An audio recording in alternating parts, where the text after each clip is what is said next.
नमस्कार, जोहर झारखंड में आप सभी का बहुत स्वागत है। मैं हूं आपके साथ सिरांधा शेखर। 2020 फास्ट खबरें हम दिखाएंगे आपको, लेकिन सबसे पहले बात इस वक्त की बड़ी खबर की। सीएम हेमंत सोरेन को जान से मारने की धमकी मिली है।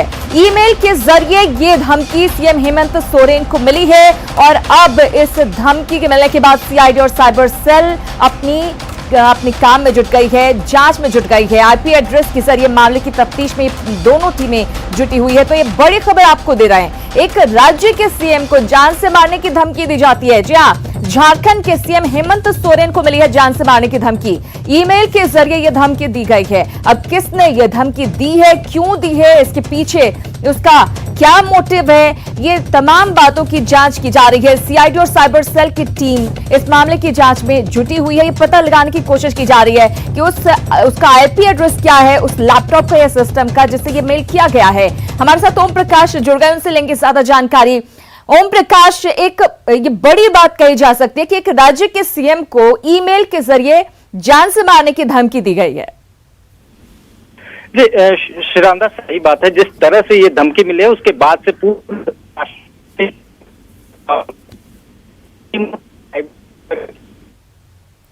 ओम प्रकाश से बातचीत करने की कोशिश करेंगे। कुछ तकनीकी खामी आ रही है, लेकिन इस वक्त की बड़ी खबर आपको हम आपको बता दें, ये झारखंड के मुख्यमंत्री हेमंत सोरेन को जान से मारने की धमकी मिली है। ईमेल उन्हें किया गया है जिसमें इस बात का जिक्र किया गया है। अब दोनों ही टीमें जो है, सीआईडी की टीम और साइबर सेल जुटी हुई है इस बात का पता लगाने में कि उस सिस्टम का आईपी एड्रेस क्या था जिससे ये मेल भेजा गया। संजय सिन्हा लाइव हमारे साथ जुड़ गए, उनसे लेंगे ज्यादा जानकारी। संजय, एक राज्य के सीएम को जान से मारने की धमकी, आखिर कौन हो सकता है ये शख्स?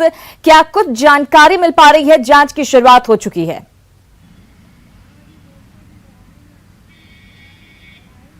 जी सिरांदा, बिल्कुल ये बहुत गंभीर मामला है। सीएम हेमंत सोरेन को मेल के जरिए धमकी मिली है जान से मारने की। फिलहाल तो सूचना हमें मिल रही है कि जो भी सीआईडी और साइबर सेल की टीम है पूरी इसको मामले की जांच में जुटी है, लेकिन पूरी गोपनीयता रखी जा रही है सिरांदा, ताकि इसमें के पीछे कौन है, राजनीतिक प्रतिद्वंदिता है या इसके पीछे कोई अपराधी है या कोई दूसरे लोग हैं जिसके पीछे। इसलिए कुछ भी अभी लोग जो है साइबर सेल की टीम या आपको सीआईडी की टीम कुछ भी अभी शेयर करने की स्थिति में नहीं है। पूरी गोपनीयता रखी जा रही है सिरांदा। बिल्कुल, लेकिन एक गंभीर मसला ये हो जाता है अगर किसी राज्य के मुख्यमंत्री को इस तरह से मेल भेजकर जान से मारने की धमकी दी जाती है। संजय,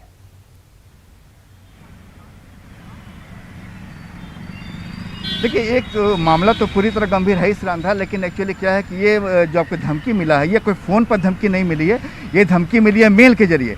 और इससे पहले भी धमकी के 1-2 मामले आए थे जिसमें राजभवन को भी धमकी दी गई थी और मामला पूरी तरह फर्जी निकला था। लेकिन पुलिस किसी भी मामले को, चूंकि मामला ये धमकी जो है सीएम को दिया गया है, तो साइबर सेल या जो आपको सीआईडी की टीम है इसको पूरी गंभीरता से ले रही है। लेकिन इसके पीछे कितनी गंभीर तथ्य हैं, कौन लोग हैं, क्या वास्तव में इतनी वो ऐसे लोग हैं जिसके पीछे इतना जो पूर्व में जो मामले आए थे और निकला वही था कि खोदा पहाड़ निकली चुईया, बात में कोई दम नहीं थी। लेकिन बिल्कुल इस बार भी शायद ऐसा हो सकता है। अनुमान ये लगाया जा रहा है जैसे पहले हुआ कि इस बार भी कोई सिरफिरा हो सकता है या किसी ने मजाक किया हो और इस तरह का मेल भेज दिया हो, क्योंकि बहुत इजीली अवेलेबल हो जाते हैं ईमेल आईडी वगैरह। जी बिल्कुल, तो निश्चित रूप से इस पूरे बात वही मैं कह रहा था आपसे कि एक्चुअली ये चूंकि सीएम को। जी संजय जी जी सिरंदा, मैं भी आपसे कह रहा था कि चूंकि ये मामला जो है सीएम से जुड़ा है, इसलिए कोई भी तरह के लापरवाही या उदासीनता बरतनी संभव नहीं है। इसलिए पूरा महकमा जो सीएम है खुद एक्टिव है आपको, और साथ में आपको जो साइबर सेल की टीम है और सीआईडी है। क्योंकि एक सीआईडी का अपना जांच करने का तरीका होता है, वो चीज़ों को गोपनीय रखते हैं और कोई भी चीज़ खासकर सीएम से जुड़ी बात आती हो तो सामने कुछ भी शुरुआती दौर में नहीं आता। सिरांधा, किसी पार्टी के किसी सदस्य से, किसी नेता से अभी तक कुछ बातचीत हो पाई है? किसी का बयान सामने अभी तक आया है? इस बारे में कुछ रिएक्शन आया है? उन्हें किसी पर कोई अंदेशा हो या किसी राजनीतिक शत्रुता की बात वो कहते हुए नजर आ रहे हो? हालांकि ऐसा लगता नहीं है। नहीं, बिल्कुल बिल्कुल सिरांधा, अभी चूंकि चीज़ें अभी इस प्राइमा फेसी दौर में हैं, क्या है इसके पीछे जांच का विषय है। किसी भी पॉलिटिकल पार्टी ने संदर्भ में अभी तक कुछ बोला नहीं है, तो इसलिए शुरुआती दौर में भी कुछ भी कहना किसी पार्टी के लिए ये जल्दबाजी होगी सिरांधा। बिल्कुल, बहुत धन्यवाद संजय इस तमाम जानकारी के लिए। बहरहाल अब सीआईडी की टीम और साइबर सेल की टीम इस पूरे मामले की छानबीन में जुटी हुई है कि आखिर कौन है वो शख्स जिसने मेल के जरिए सीएम हेमंत सोरेन को जान से मारने की धमकी दी है। और इससे पहले भी राजभवन में इस तरह का धमकी भरा कॉल आया था और उसके बाद जांच भी की गई थी, लेकिन संजय बता रहे थे कि किस तरह से वो भी एक फर्जी कॉल निकला था, एक प्रैंक था, बस मजाक किया जा रहा था, इस तरह की कोई सीरियस बात नहीं थी। और हम उम्मीद करते हैं कि शायद इस बार भी ऐसा ही कुछ हो, क्योंकि मेल के जरिए ये धमकी दी गई है और बहुत आसानी से ईमेल आईडी किसी का भी उपलब्ध हो जाता है और यही वजह है कि सीएम हेमंत सोरेन के पास धमकी गई है। लेकिन इस मामले की गंभीरता कितनी है इसका अंदाजा तभी चलेगा, इसका पता तभी चलेगा जब पूरे मामले की जांच होगी और जांच में टीमें लगी हुई हैं। ओम प्रकाश हमारे साथ एक बार फिर से जुड़ गए। ओम प्रकाश, कितना गंभीर इस बार मामला लग रहा है? क्या टीमें कुछ बता रही हैं? हालांकि गोपनीय तरीके से इस पूरे मामले की जांच हो रही है क्योंकि जाहिर तौर पर मुख्यमंत्री से जुड़ा मामला है।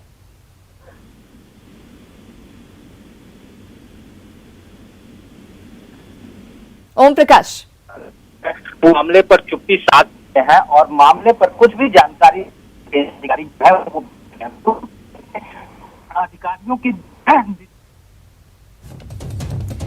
तकनीकी खामी पेश आ रही है और इस वजह से ओम प्रकाश से हमारी बात नहीं हो पा रही है। लेकिन जाहिर तौर पर जब से यह खबर आई है हड़कंप मचा हुआ है पूरे झारखंड में, खासतौर से जेएमएम में और झारखंड की सियासत में कि मुख्यमंत्री के पास आखिर इस तरह की धमकी क्यों आई, आखिर कौन है वो शख्स जिसने इस तरह की हिमाकत की है और क्यों इस तरह का मेल भेजा गया है।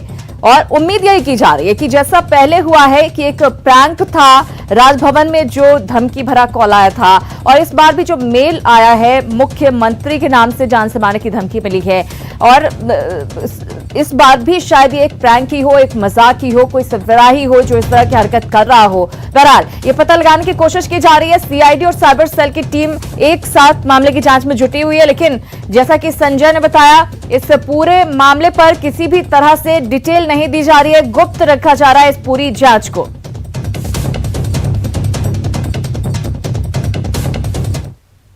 इस खबर पर अपडेट हम आपको देंगे, लेकिन कुछ और खबरों की बात कर लेते हैं। बड़ी खबर झारखंड के छात्रों से जुड़ी हुई। आज इंटर का रिजल्ट जारी किया जाएगा। झारखंड एकेडमिक काउंसिल के ऑफिस में दोपहर 1 बजे शिक्षा मंत्री जगन्नाथ महतो रिजल्ट जारी करेंगे। इंटर के साइंस, आर्ट्स और कॉमर्स के लिए 2,34,000 छात्रों ने परीक्षा दी।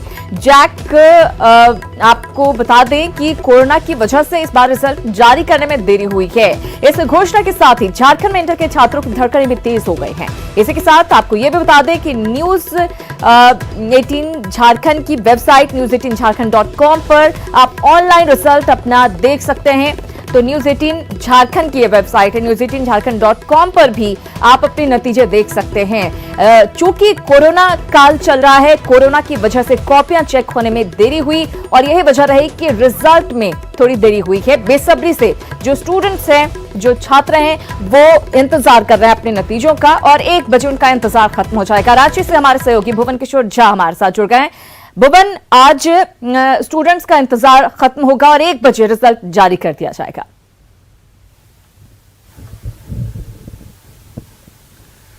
बिल्कुल सिरांधा, और जो प्रतीक्षा की जा रही थी, खास करके जो कोरोना के समय में जो परेशानी थी उसको देखते हुए जैक ने पूरी तैयारी कर रखी है और आज 1 बजे ये रिजल्ट प्रकाशित किया जाएगा। हमारे साथ हैं जैक के अध्यक्ष अरविंद सिंह जी, उनसे हम सीधे जानते हैं सर किस तरह से तैयारियां की गई।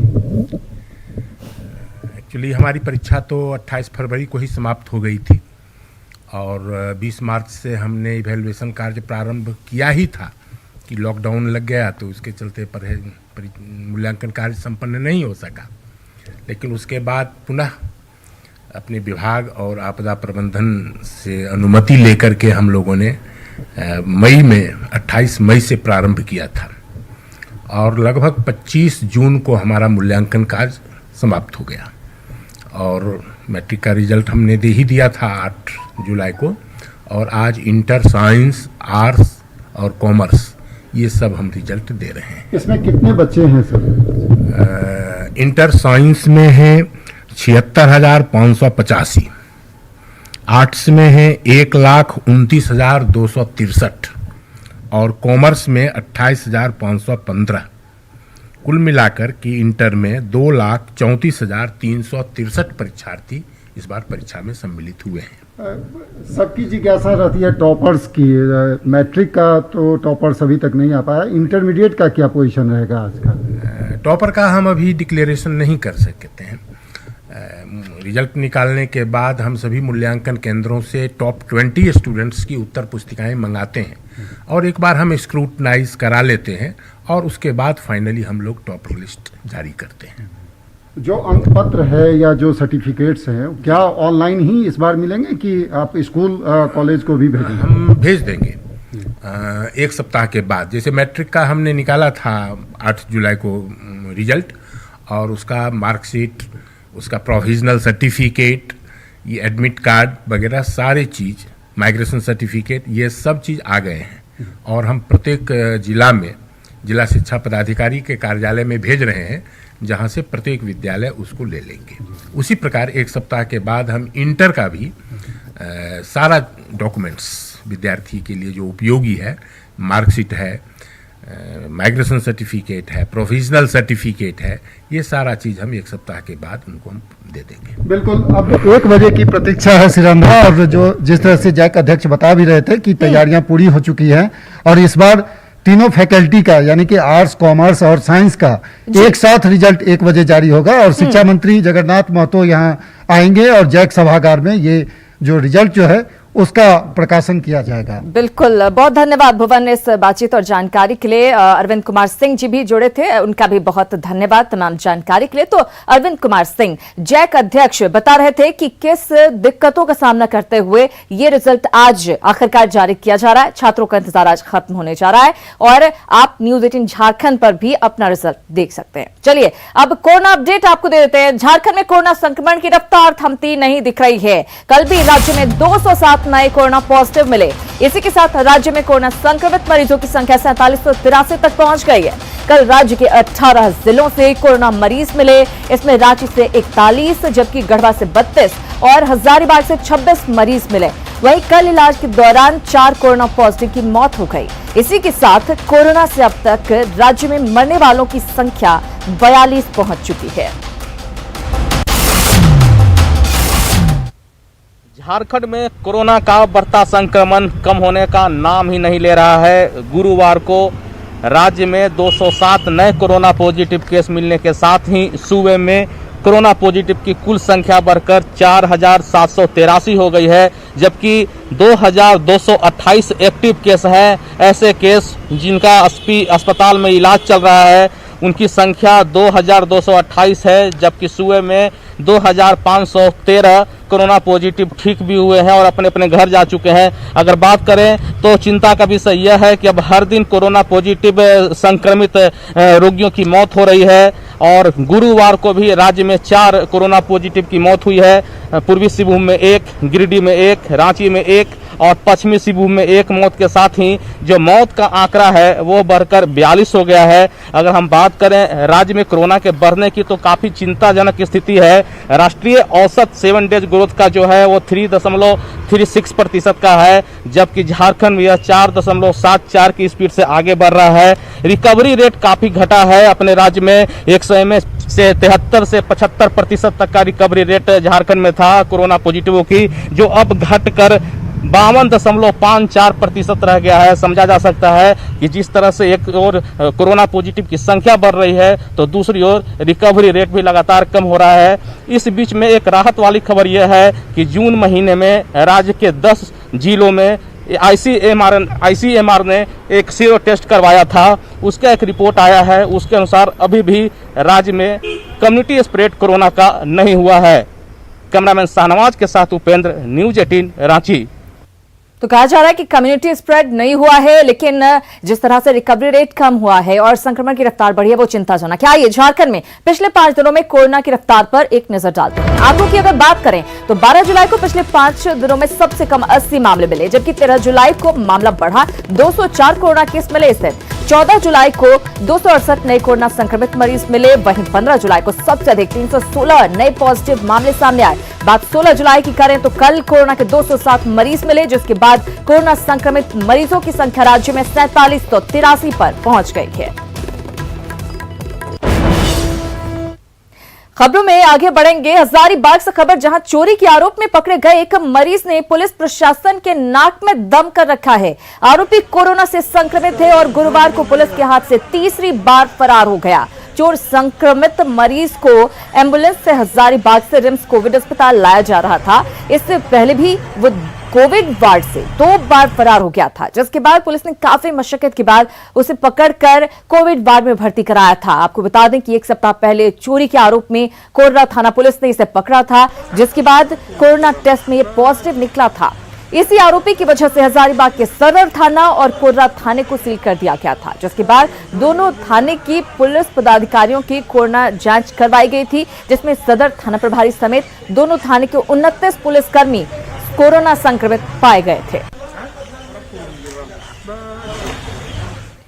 और कोरोना संक्रमण की तेज रफ्तार के कारण झारखंड में फिर से लॉकडाउन की अटकलें अब तेज हैं, लेकिन मंत्री रामेश्वर उरांव और मंत्री आलमगीर आलम ने लॉकडाउन की अफवाह पर विराम लगा दिया है। दोनों मंत्रियों ने संपूर्ण लॉकडाउन की संभावना से इनकार किया। उन्होंने कहा कि लोगों के लिए जीवन और जीविका दोनों जरूरी है, ऐसे में संपूर्ण लॉकडाउन उचित नहीं है। जीविका भी है, 2 चीज मैंने हर मनुष्य का जरूरत है। पहले तो हमारा सुरक्षित रहे कैसे करके, अगर हम सुरक्षित रहते हैं तो हमारी जो है जीविका कैसे होगा, उसके लिए हम सोचते हैं। इसलिए हर बिंदुओं पर नजर लगाकर आने वाले समय में समीक्षा हो ही रहा है। जो झारखंड के परिप्रेक्ष्य में लोगों को कोरोना-19 जो महामारी हमारे यहाँ फैला है, ज़्यादा नहीं फैले, लोगों को रोजगार जीविका मिले, इस पर हम लोग देखिए सकते रेस्ट्रिक्शन लगाया जाना चाहिए। अब मास्क हम लोग सब पहने हुए हैं, अब लोग बाजार में घूमेंगे बिना मास्क लगाए हुए, अगर वो उनको है इन्फेक्शन है तो दूसरे को चला जाएगा इन्फेक्शन। ऐसा नहीं होना चाहिए, एहतियात बरतना चाहिए। प्रिवेंटिव मेजर्स जो सरकार ने, भारत सरकार ने और राज्य सरकार ने जारी किया है, उसका पालन होना चाहिए। और कोरोना मरीजों की तेजी से बढ़ती संख्या के मद्देनजर राज्य सरकार ने जांच का दायरा बढ़ाने का फैसला किया है। सरकार अब सभी प्रखंडों में कोरोना टेस्ट की सुविधा देगी। खुद कई दिनों तक होम क्वारंटीन रहने के बाद सीएम हेमंत सोरेन ने प्रोजेक्ट भवन में अधिकारियों के साथ कोरोना के हालात की समीक्षा की। उन्होंने कहा कि घर बैठे कोरोना से संबंधित मेडिकल जानकारी के लिए सरकार जल्द ही कंट्रोल रूम बनाने जा रही है।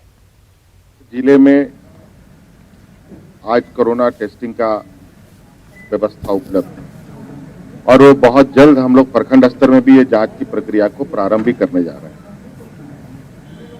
और बिहार में लॉकडाउन है तो वहां से लोग कैसे आ रहे हैं, ये भी बिहार को सोचना चाहिए कि वो लोग की गतिविधि मतलब रुक नहीं रही है। इधर झारखंड में कोरोना के बढ़ते खतरे को लेकर आईएमए की आपात बैठक की गई, जिसमें संक्रमण की बढ़ती संख्या पर चिंता व्यक्त की गई।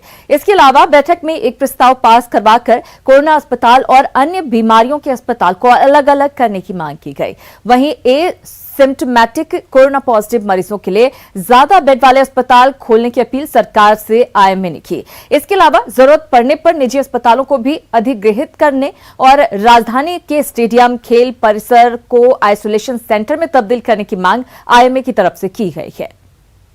कुछ जो हम लोगों की जो समझ बन रही थी, कलेक्टिव समझ, वो उसमें सबसे इम्पोर्टेंट हम लोगों ने एक समझ के हिसाब से ये बताया कि कोरोना संक्रमित मरीजों के लिए जो अस्पताल बने वो अलग बने और गैर कोरोना वाले मरीज और उनको लोगों को एक साथ नहीं रखा जाए।